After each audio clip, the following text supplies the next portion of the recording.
We are just north of Breckenridge, Minnesota at the Wilkins Soil and Water Soil Health Demonstration Site. And what we got going here is a demonstration of how different tillage practices will look on our clay loam soils here in the Red River Valley. We're blessed with some thick clay loam soils here, and we really want to see how tillage and cover crops affect these soils over the years. We have so many different weather variations, and we want to build resiliency in the soil so that it can handle Mother Nature better and we can keep farming sustainable. We are on Vance Johnson's sugar beet field. This is a field that Vance has offered to us to use as a dynamic soil properties testing field. It's a field that we can test out some theories here between tillage practices and cover crops and seeing how the soils change over time. This field in particular is 60 acres, and the field is divided up into 3 tillage treatments: conventional till, strip till, and no-till. And then with each of those tillage treatments, it's split up in half again between cover crops and no cover crops. So in essence, we have 6 different treatments at 10 acres apiece. Each year will be a different crop. So this year is sugar beets, as you can see. Next year, I believe we're going to corn again, but that is the producer's decision on what works best for his farm and his management. The same system is set up every single year. The Minnesota Department of Ag has sensors out here monitoring. NRCS has soil temp sensors buried in the ground at 2 inches and 4 inches, so we can monitor the soil temps throughout the year. So we have all our monitoring data set up so that we can show what is going on in the soil with moisture, chemical, physical, biological properties of the soil, and how they're changing from year to year in our 5-year demonstration site. We are keeping the cover crop in the same 10 acres every year in this demonstration site. We want to see if there's a change in organic matter, if there's a change in the soil infiltration rate, if there's a change versus no cover crop in the same soil type with a different tillage. The purpose of this field is to get a sense of what can be accomplished in the southern Red River Valley across heavy clay type soils and what's available to producers to conserve their resources, and in particular their soils. Up and down the Red River Valley, we have lots of wind erosion.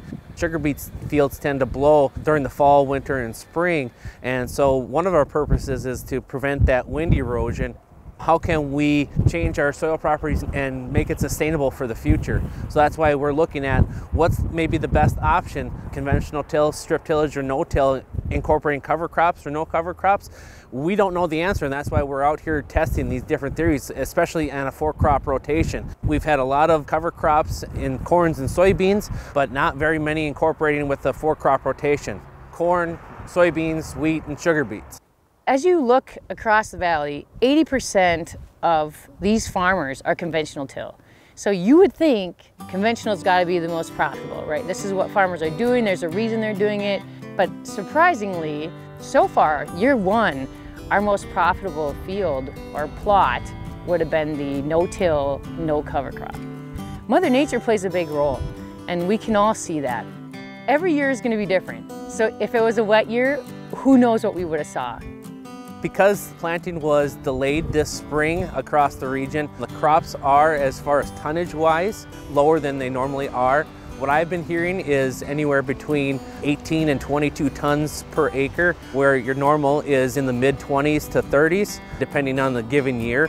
However, the interesting flip side to that is that I've been hearing that sugar content has been actually higher than in normal years with higher yields. The overall crop, however, across the field has looked pretty healthy. On a year with little moisture during the growing season and planting late, I'd say this crop is faring pretty well. As far as the beets go, I don't know, the jury's still out right now. I mean, as the year went, I thought the no-till and the strip till looked better than the conventional till stuff. I couldn't really tell the difference in the cover crop part of it. But last year in the corn, things turned out it was our no-till and then both strip till treatments were the top 3.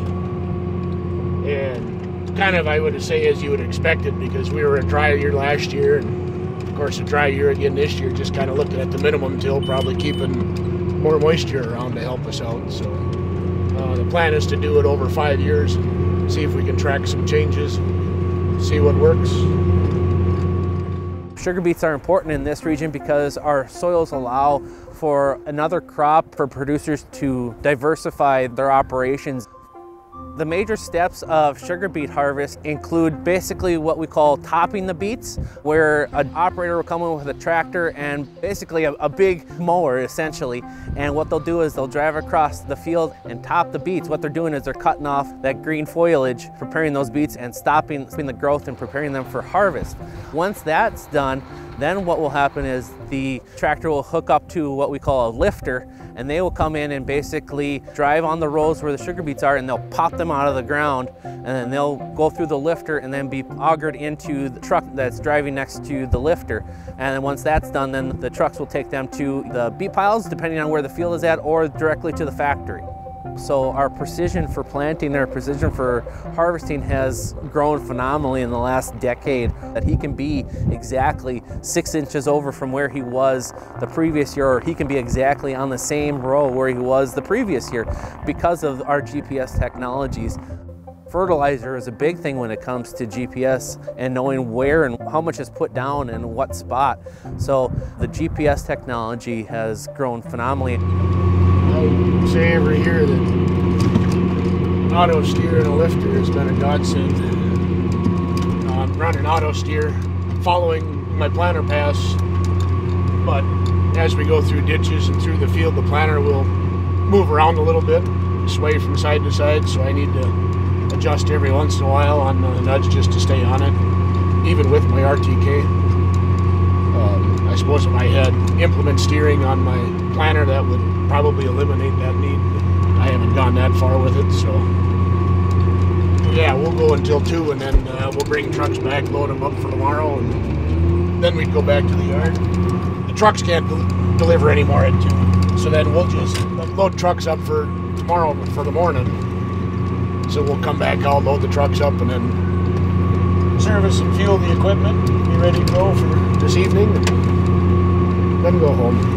So our working shift is from 2 to 2, but we were all at the farm at 1 o'clock this morning to start with. You know, probably up at midnight, so you can get ready for the day. Get back to the yard by 4, So far, this has been a great success working with Vance, working on this project. Everything has gone pretty well. We have a couple more years of collecting data, and then at the end, we'll be doing a big dynamic soil properties soil investigation again, which we did at the beginning of this project.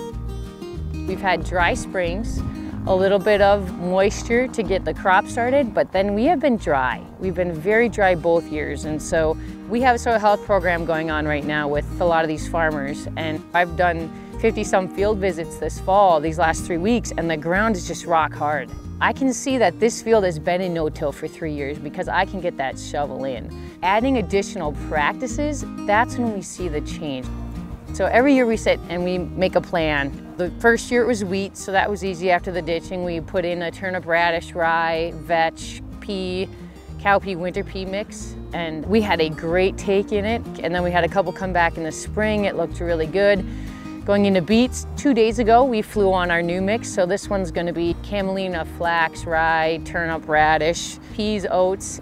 We'll see how much of it takes, and maybe Mother Nature's gonna cut us off early. Sometimes winter comes and it hits hard here in the valley and it just shuts us down. Then it gets warm in November and it'll just wake it all back up and it'll take off. We're hoping that flying it on right before harvest, this harvest, turning the soil up, will kind of get it established and help get it in the ground a little bit, and maybe we can catch a rain and see how it takes off. We have used other methods to establish the cover crop. Vance has a broadcast spreader, broadcast that just has a harrow behind it, so it just tickles the top of the surface. It's no deep tillage, and so we use that year 1. Cover crops can be used in many ways. The biggest reason that they're used here in the valley is erosion. As you can see, we are flat. And so unless you got trees or some windbreaks along your field rows, we have a lot of wind erosion. And so a big benefit for us for using cover crops is the erosion factor. Compaction is probably the second thing that we're combating. As you can see, these tractors, trucks going in and out of these fields, we have a lot of compaction in the area. Increase infiltration, increase organic matter, help scavenge those nutrients that get below the root zone and bring them up to the surface. But it's just how you want to use them. When I sit down with the farmer, you know, how do you see them working for you and how can we fit them into your rotation? So a benefit with cover crops is the less herbicide applications. And so Vance will even tell you here that he didn't have to do his last pass for water hemp because the rye was combating water hemp. And he's not the only producer in Wilkins that has told me that they saved a pass on their herbicide because the rye was combating the water hemp. So we are learning too that that can be another benefit of cover crop is just the decrease in weeds that are coming up. With infiltration, if you had turnips and radishes in the fall and now you're coming into spring, like it breaks through and it creates all those holes in the soil. So yes, water is now infiltrating at a higher rate. That's increasing your organic matter, which is increasing your soil's ability to hold water. So like you kind of have that sponge effect. Cover crops can help the soil actually hold more water and give that to your crop. So 1% organic matter is 14 days of moisture. In a drought year, that's huge. So can cover crops help with managing moisture or water in the soil profile? Absolutely.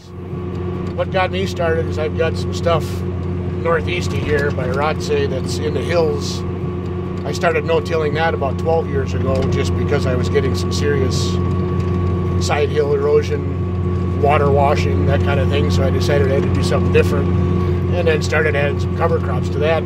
What I was seeing up there, I was wanting to try and bring some of that back here into the flat ground if we can. It just was starting to see some advantages in other things, largely in water retention and carrying equipment capacity and things like that.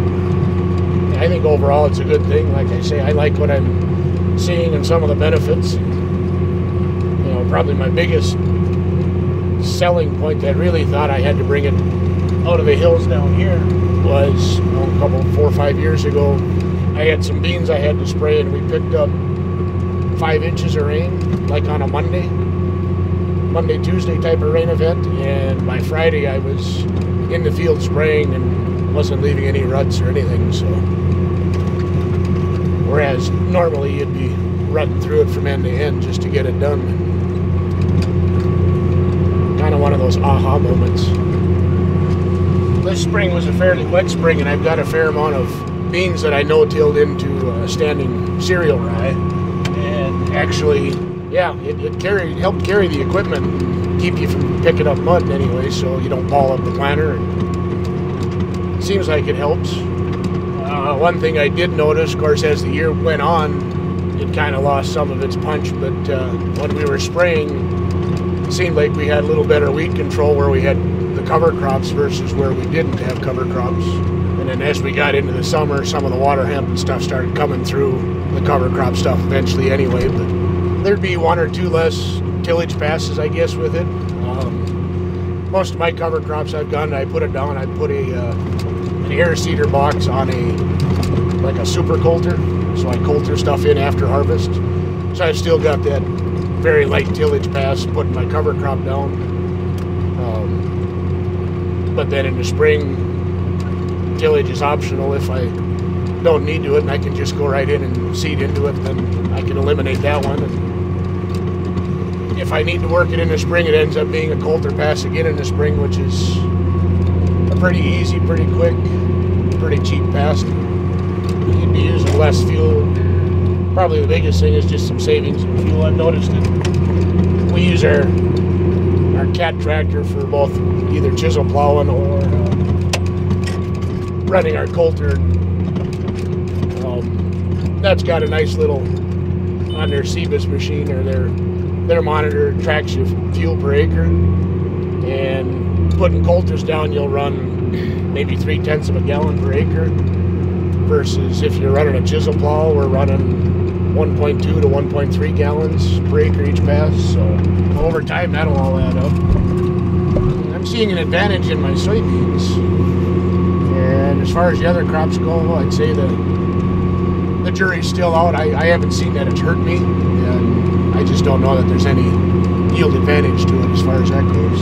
There's no disadvantage to it. The toughest part is dealing with all the uncontrollables that we deal with, Mother Nature being the biggest one. All right, you're full. our tractors and our combines and all of our farm equipment have gotten more fuel efficient over the years. However, there is a fuel savings. You're not having to go across the field how many times, but you also have to think about it in labor costs as well. Your time is worth something, and if you're working alone or working with one other person, time is of the essence. Time is money, and just the time spent saving, not having to do that tillage, allows you to do other things. Maybe if you have some equipment that needs to be fixed, or you have another field that maybe is a higher priority, you can go and get that field harvested, or you can go and get that field planted because you didn't have to do that tillage pass. So you have that time. It's worth a lot. Cost differences between strip till and no-till, the biggest difference is machinery. With no-till, you don't have to purchase another piece of equipment to plant your field and work your field, whereas strip till, you have to have a different machine because it's going to be different than a disc chisel. So there is a big cost associated, and so producers are always aware of that bottom line, and is this going to be a benefit to me? And it's hard to quantify some of these in the field. What is a cover crop worth to you in dollars and cents? Is it worth that machinery cost? And what's it going to provide to that producer? What's the payback time? Is it going to pay back over 3 years? Is it going to pay back over 10 years? Is it not going to pay back at all? And so guys that are considering moving to a reduced tillage are having to make that tough decision whether they want to give up some of their traditional tillage equipment and move more towards a strip tiller, which has come down in price in recent years, but is still very expensive overall. With strip till, you're exposing a narrow row of soil, and the strip till machine is only going to expose about 6 inches worth of soil between the rows. The rest of it is covered in residue, versus no-till, where you're planting directly into the residue without exposing and tilling any of the other soil. And things have to be adjusted on an individual field basis. There is no one size fits all when it comes to strip till or no-till. A field that may be good for no-till, your field right across the road may have a different soil profile, and it may be more beneficial to do a strip till because of how it works up. And over time, with cover crops or reduced tillage, that may change. And that's why we look at dynamic soil properties, is that we're looking at the change in function of soils and how management affects that. A lot of these practices you actually see established down in the southern regions. They have a longer growing period, they have longer seasons, they don't have the winters that creep in so fast. So a struggle for us up here in the Red River Valley is managing our tillage practices and our short growing season.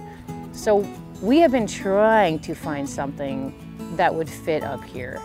Rye seems to be our gold nugget right now because we have such that short growing season. What can we put down right now after beets are off that's going to be there for us?